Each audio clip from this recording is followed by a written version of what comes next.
Whether it is through the news, social media, or our personal conversations, our words make an impact.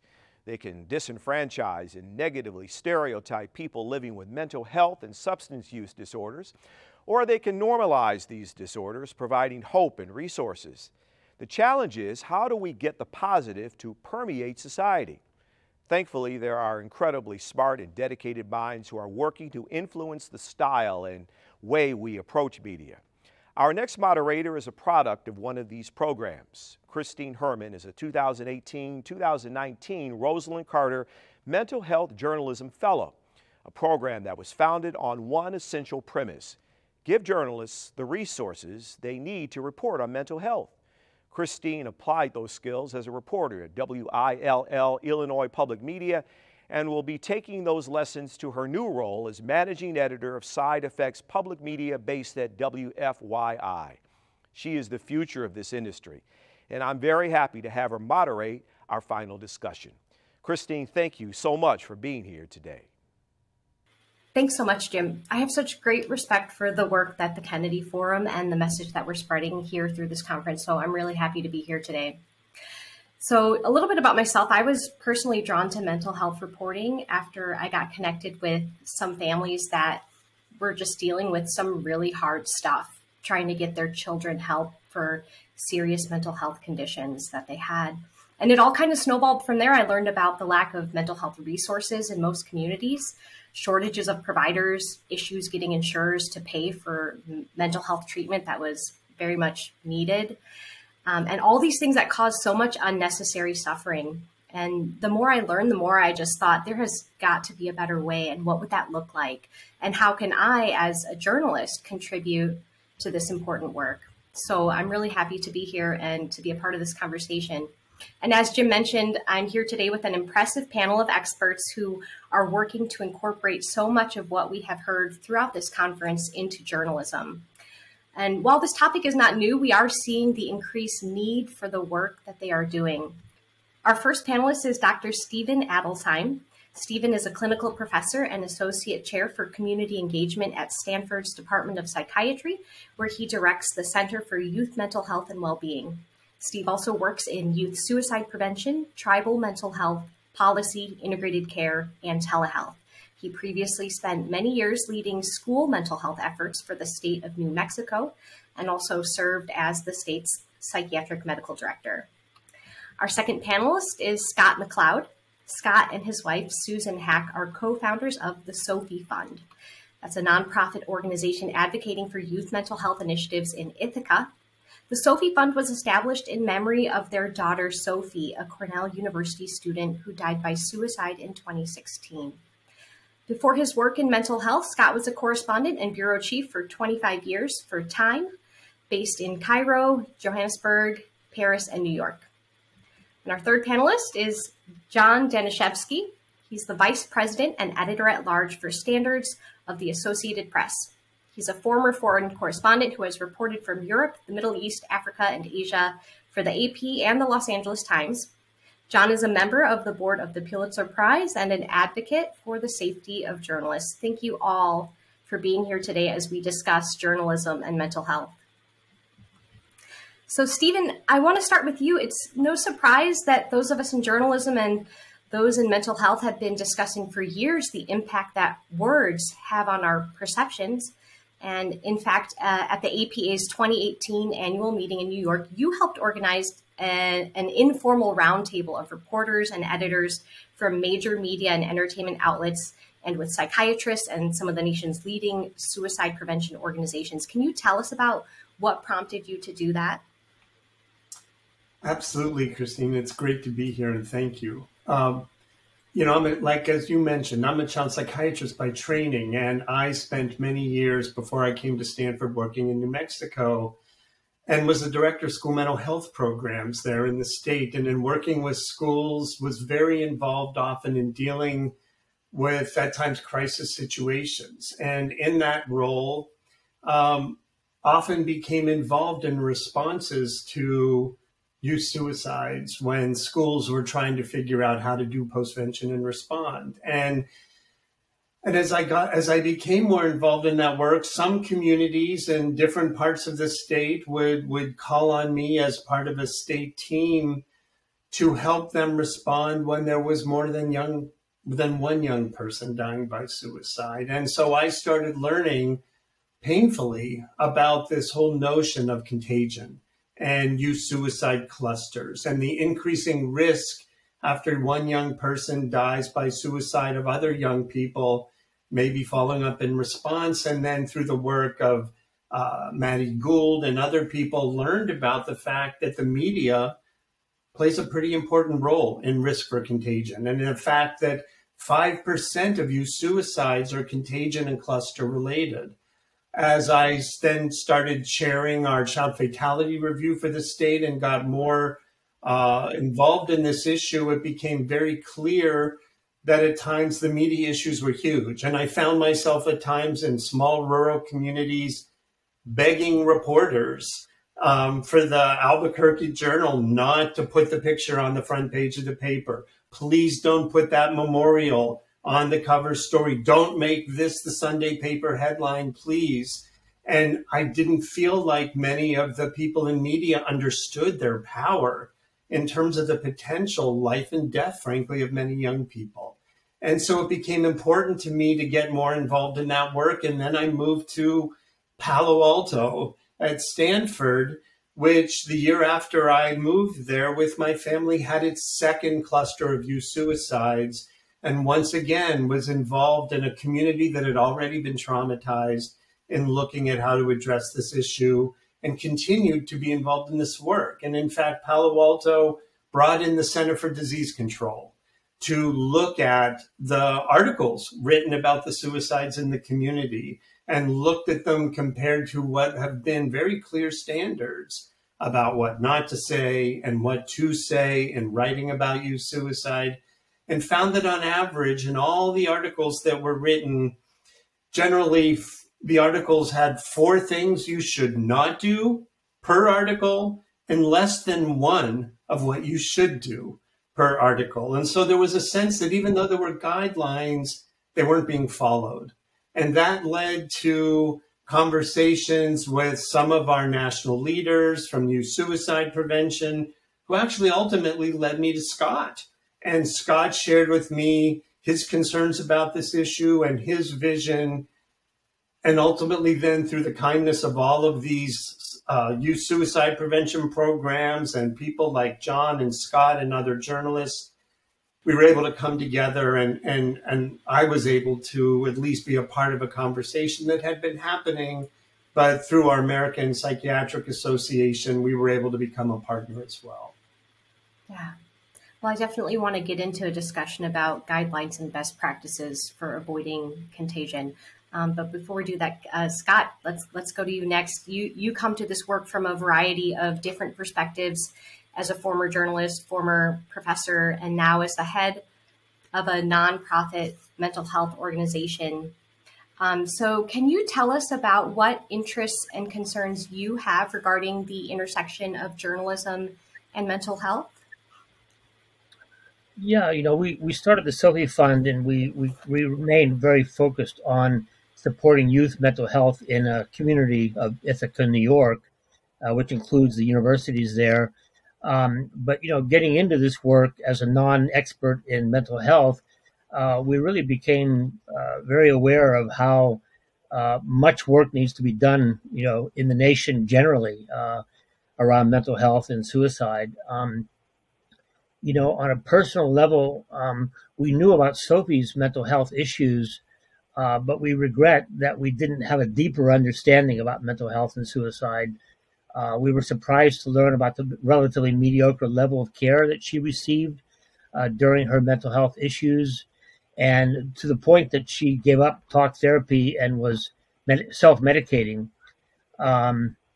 So I feel that a great deal of progress can be made. More progress can be made if mental health professionals are better trained, and if the general public, and especially those struggling with mental health disorders, are better informed. A lot of this has to do with breaking down the stigma around mental health disorders and guiding people to hope and treatment.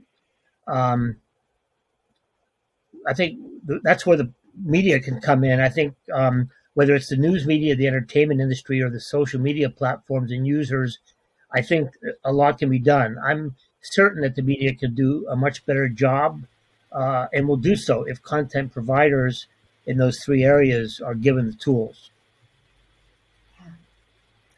John, a lot of what we've been talking about here relies on educating journalists to be sensitive and thoughtful when reporting on mental health and substance use.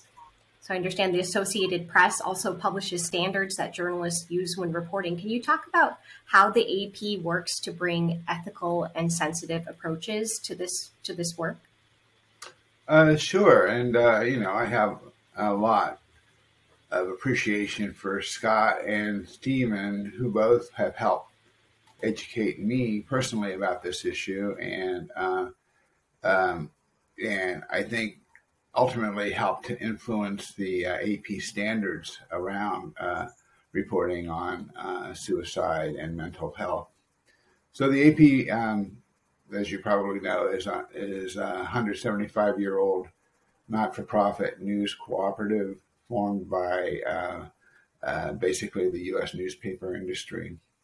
And in the post-World War II era, we had an internal style book, which we made available to our members, our newspaper members. And in the succeeding decades, it's become a pretty popular reference book in the news industry, the AP style book, and is referred to not only by journalists, but by librarians, copy editors, and outside organizations.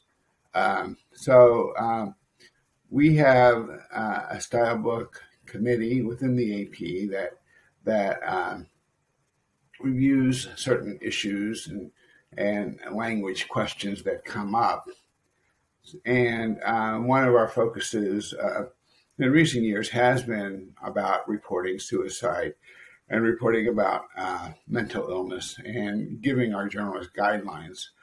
And so it does not only affect what the AP reports, but it affects broadcasters and newspapers who are customers of the AP and who use the AP style book. And, sometimes the discussions about what we should sort of put in concrete in the style book are always thoughtful. We try to be inclusive, get a lot of voices in the discussion. We interview experts, and that shapes our guidance. So a few years ago, we put out new guidance on suicide, for instance, that tells people that, in general, we don't report about suicides as a national news organization. We don't report individual suicides. We do, of course, cover the subject, the very important subject of suicide. But we tell our reporters not to talk about the method of suicide because of the fear of contagion. And other guidelines that would work to discourage people from doing anything that might cause harm. And that's one of the basic tenets of our journalism. We don't want anything we do as journalists per se to cause harm. We want to inform people. We want to help people make rational decisions, but we don't want to cause harm. And this is one area where actually the constructive things we do can not only not cause harm, but may accomplish some good. Yeah. I love the principle of do no harm and thinking about how that applies here. For journalists who may be listening now, maybe who aren't entirely familiar about the do's and the don'ts, about best practices for reporting on suicides, especially maybe they're in a newsroom where they are given an assignment, do a story about this person who died by suicide. What are some of the basic principles? I know there are different resource guides out there, and maybe you can help also point journalists to where they can go online to find find more information. But Stephen, can we start with you? What are some of the basic do's and don'ts of reporting on suicide in a way that does not cause harm? Sure. So, what I will share with you is that, there have been great guidelines that have been developed that speak to the issue, as John mentioned, about, talking about means and not to include information about that. How does the report frame ultimately the suicide? Is the information on the front page, or where is it highlighted in the paper? Does the article address the inevitability of the situation or not? How much does it speculate about the causes and the reasons behind the person's death by suicide? Does it use appropriate language? One of the constant issues that comes up around this issue of committing suicide versus dying by suicide has been an ongoing issue. Are there descriptions of the method, as we mentioned, in the scene? Those are important issues. One thing I would share with you is that, through the Media and Mental Health Initiative that Scott's been a part of with us, and Chris Maxwell from the American Association of Suicidology, Victor Schwartz, and others from our center, and through the leadership, frankly, as I mentioned, of the group that was reviewing all those articles with the Center for Disease Control, have actually put together a tool that journalists could use as well, in addition to the wonderful guidelines from AP and others, called the Tempos tool, the tool for evaluating media portrayals of suicide, that we've developed now on our webpage for our partnership, that really helps a journalist sort of walk through each of these 10 different areas and gives examples of what might be better to say and what might be not as good to say, and lets you rate your story in relation to those guidelines. So, we're trying to find ways to make this as simple as possible for journalists to have a sense of those tools, to look at how their stories measure up. And then, for editors also to consider as well, because frankly, as someone from the outside, when I followed up with reporters about the issues of their stories, sometimes what they'll tell me is, well, I understood the guidelines, but the photo editor wanted the memorial, and the headline editor wanted the big numbers, and, and the picture of the young person. And so part of the issue also becomes, even when we have these guidelines available, how do we work with the leadership within journalism to ensure that they're following these as well? I'd like to add my perspective on that. After Sophie's death, the Netflix series 13 Reasons Why was released. And, we were learning a lot more about mental health and suicide at that time. And we observed alarm among many mental health experts that we had come to respect. And I had many questions, like if the storyline and the graphic depictions that were in 13 Reasons Why created a risk of contagion suicides, how could the series get made? And why didn't the producers, understand the risk, or perhaps not care about the risk? And where was the mental health community, who could have provided some guidance when this was in production, or even in, the idea to produce a movie about that book? So from my perspective, the guidelines are great. They're important. AP has done a fantastic job, not only with suicide guidelines, but in standards and practices in general, keeping our journalistic community on best practices. But what really concerns me is, let's find ways that these guidelines are followed, because they're not being followed universally. I would even go so far as to say, the 13 Why was, for me, maybe a more, atypical case, maybe, of what they did. But the even in the newspaper business, that I've been part of, the media business, I found that so many, even the best news organizations, were avoiding the best practices repeatedly. And so it seems to me that we really need to find a way to, get into the newsrooms, get into the production rooms, and really make sure that media professionals and content producers, wherever they may be, actually are aware of the guidelines and understand the reasons for the guidelines. And I believe that a lot of people in the mental health community would speak to me and say, well, journalists are cynical, they don't want to listen to us, and they're defensive, and they maybe feel that we're trying to manipulate or censor their stories. I think that the media content producers are responsible people, and I think that they are open to discussions about, being educated better about mental health and about how their work would affect, people who are struggling, or just in terms of, general education about mental health to break down stigma. I would agree with that. I think there always is some tension in the newsroom between the reporters who feel, well, let's just put all the information we have out there and, let the reader or the consumer of news decide if it's worthwhile or not for them. And there's also often a knee-jerk feeling that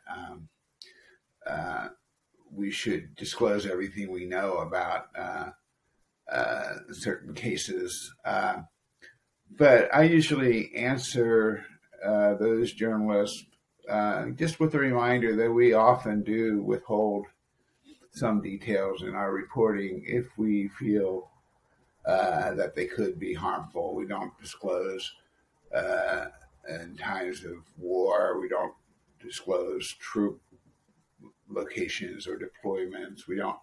We don't name victims of sexual crimes or harassment who wish to remain anonymous. And I think this is an area where by not highlighting or amplifying details of a suicide, it's really our professional duty to not do that, because it would be harmful. And of course, there are journalists who say, well, there's no proof, there's no empirical studies to show this. And, thanks to Stephen, I've been able to, point out that there is empirical proof for this. And but I would say the vast majority of our journalists are trying to do the right thing. And I often I receive questions from AP journalists saying, this person died by suicide. How shall I handle it in the obituary?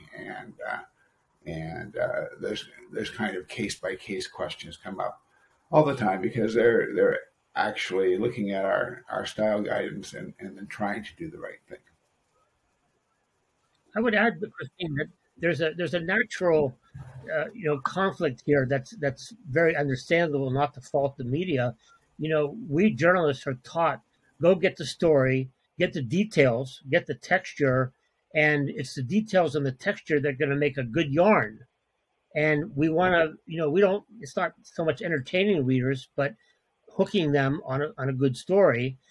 And the kind of details that a journalist would intuitively want to get are things like the contents of a suicide note, or the way somebody died by suicide, particularly if it's a celebrity death, for example. And that's what they're trained to do: get the story, get the details. But unfortunately, in mental health, those details can be harmful. So we need to find a way to work with journalists and work with movie writers, script writers, and movie producers to make them understand that we need to work out this conflict. Yeah. I feel like it can also be difficult with social media, and perhaps there are other outlets out there that are putting the details out there, and then to choose to withhold them from your story when it's already out there, that I imagine could be another type of conflict that might be being experienced within newsrooms. I also think about how, just with the way that journalism has been struggling as an industry, they're just, newsrooms are downsizing. There might not be a specialized beat reporter who covers health even, let alone mental health. So there's a lot of education that needs to happen. And that's why I appreciate programs like the Carter Center and the Kennedy Forum, and then, the work that you all do as well for, trying to get this information out there for both the reporters as well as the newsroom leaders like you, John. Other comments or suggestions that you have for how the industry can evolve? I know we've been pretty focused on reporting on suicide, but there's also mental health and substance use disorders more generally. And John, let's start with you. Thoughts on how the industry can further evolve to be putting out work and content that is helpful in terms of reducing stigma and not contributing to stigma and not causing harm. Well, we've been having a lot of discussion about mental health, and one issue that's come up is the sort of casual use of mental health descriptive words in a sort of a non-clinical way. So, saying, the play was really schizophrenic, or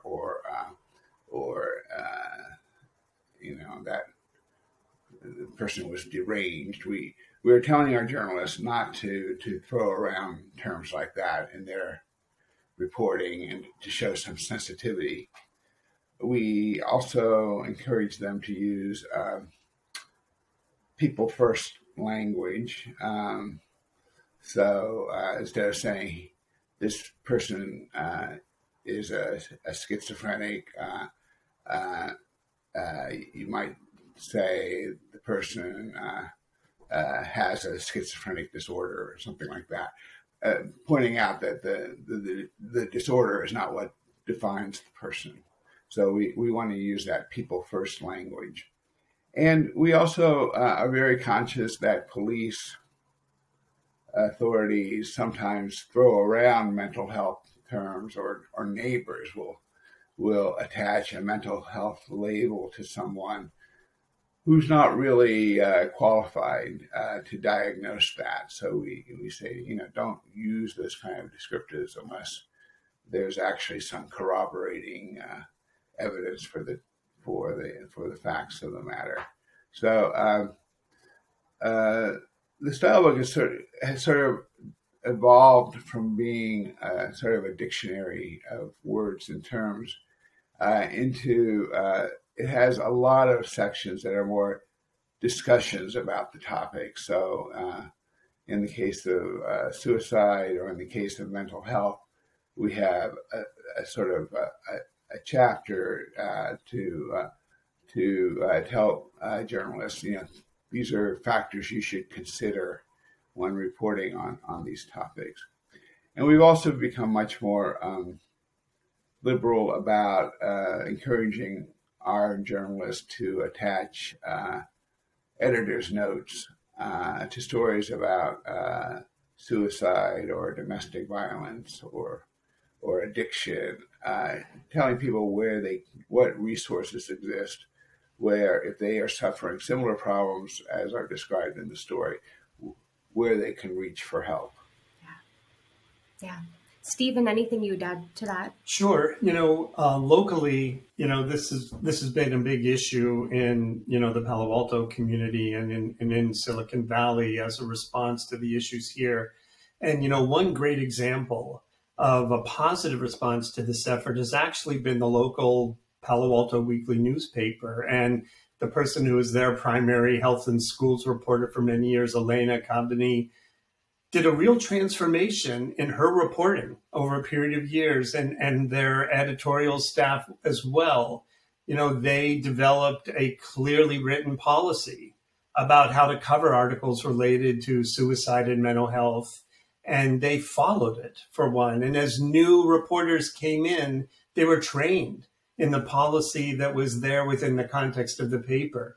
They really worked to follow the guidelines and now use sort of the Tempos model as they think about, how to respond to these articles.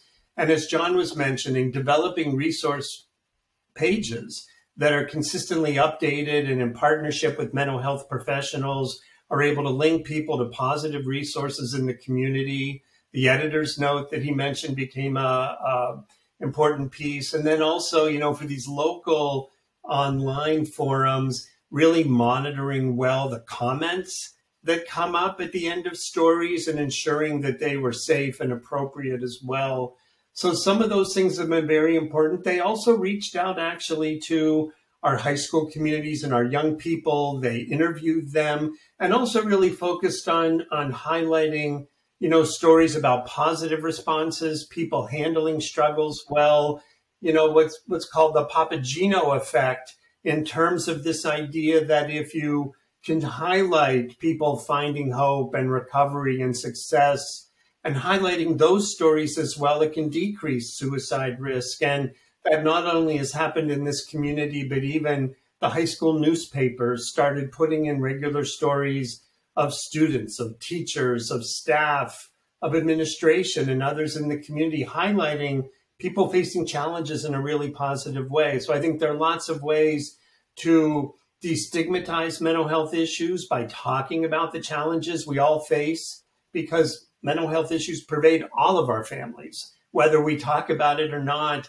But acknowledging that and then really talking about and finding ways to highlight how people handle situations successfully can be really valuable and increase the resiliency of our young people and all of our families. Yeah.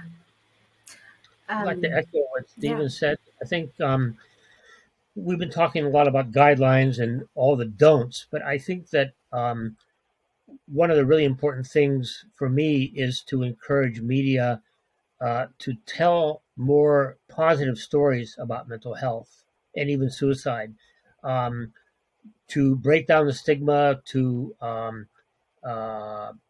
normalize or mainstream mental health and suicide, if you will, so that it doesn't become this taboo topic that you just whisper about. And I think that what this example from Palo Alto is very important.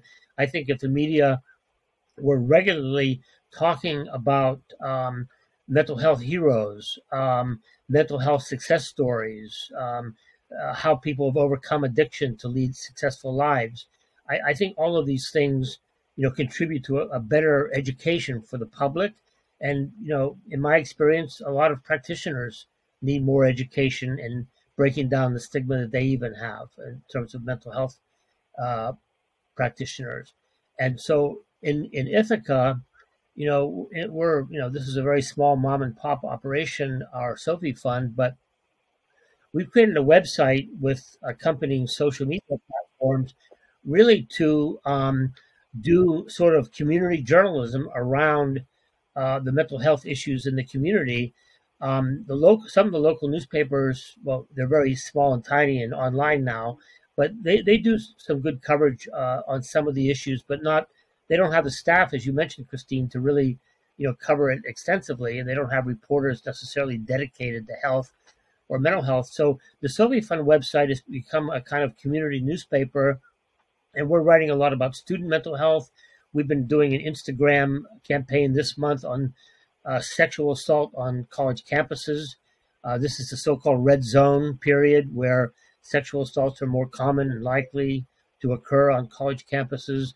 And so I think that education piece and putting out, you know, education, information, and positive stories about success and prescriptive pieces about things that could be done to improve the community's mental health. I think these are really important things for the media to do more of. And I have to say one thing, if I may add, this has all sounded pretty critical, but the media has come a long way in the 45 years I've been a journalist to doing a better job. But, you know, as long as people are dying by suicide, and as long as so many people, and the numbers are increasing, are struggling with mental health, our job's not done. We have a lot of work to do still. Yeah, I appreciate the input on not just the don'ts, but also the do's, because the last thing I'd want to have happen is journalists be afraid of reporting on mental health or afraid of reporting on suicide because they don't want to do it wrong. But the encouragement and the guidelines for how to do it well and how even to help and be a force for good on this issue. I think that's really important. So thank you for this discussion. We just have a few minutes left, and I wanted to ask each of you to share, it's a toss-up here, so you can choose one action that you think our audience can do to follow up on this conversation, or what is something that's giving you hope right now, given that this has been a really difficult year and a half through the pandemic for the world, and especially for people living with mental illness and with substance use disorders. What bright spots are you seeing? What's giving you hope? Let's start with you, Stephen. Okay, so I'm going to answer both questions, though, I'm afraid. So giving me hope is the voice of our young people.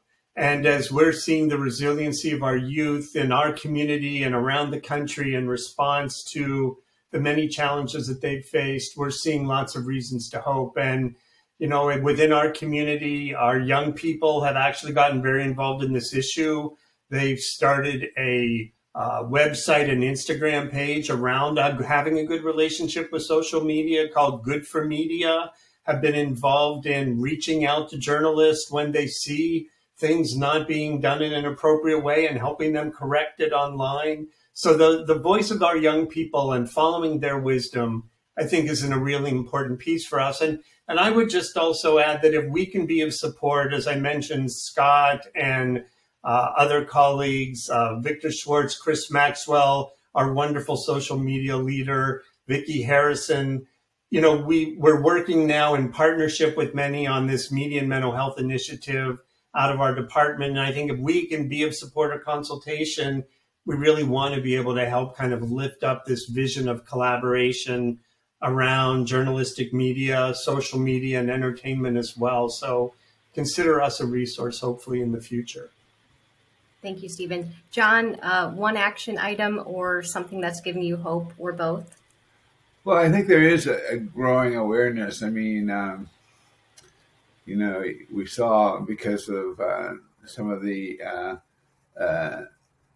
travails around anxiety and depression among star athletes, we saw this whole movement saying it's okay not to be okay, and you should reach out if you're feeling badly. I think this is something that definitely needs to be stressed and amplified by news media. And I think there's a great willingness now. I mean, the whole country is traumatized by what we've been through with COVID, and we've all heard about, you know, population declines and deaths by despair.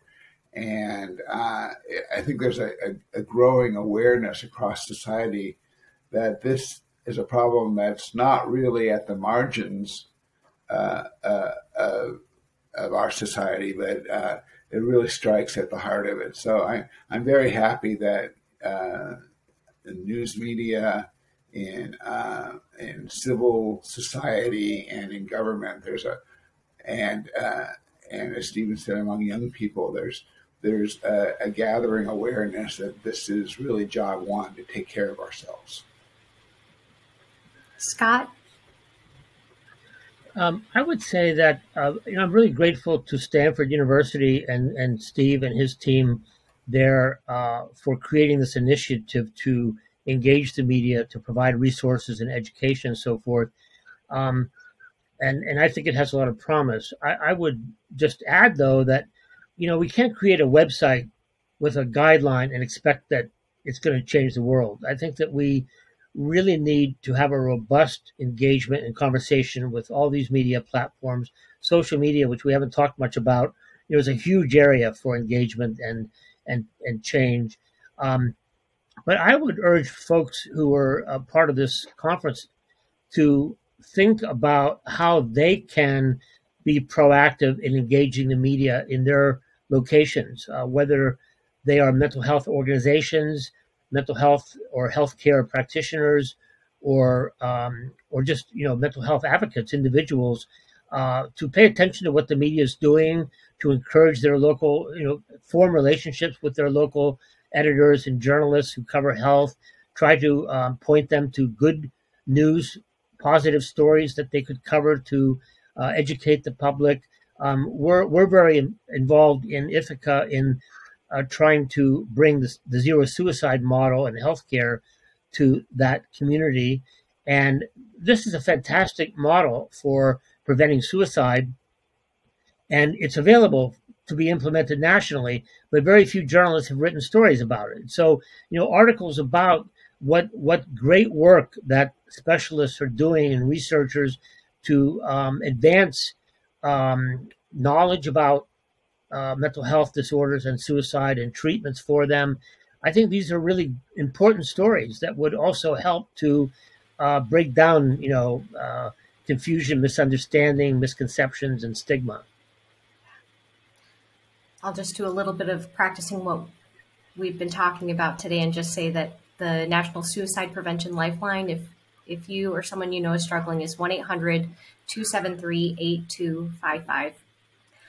I'd like to just thank each of our panelists who've been joining us today, just for all you do to advocate for this issue and for the safety of journalists and for ethics in journalism. Thank you all for being here today. Thank you, Christine. Yeah.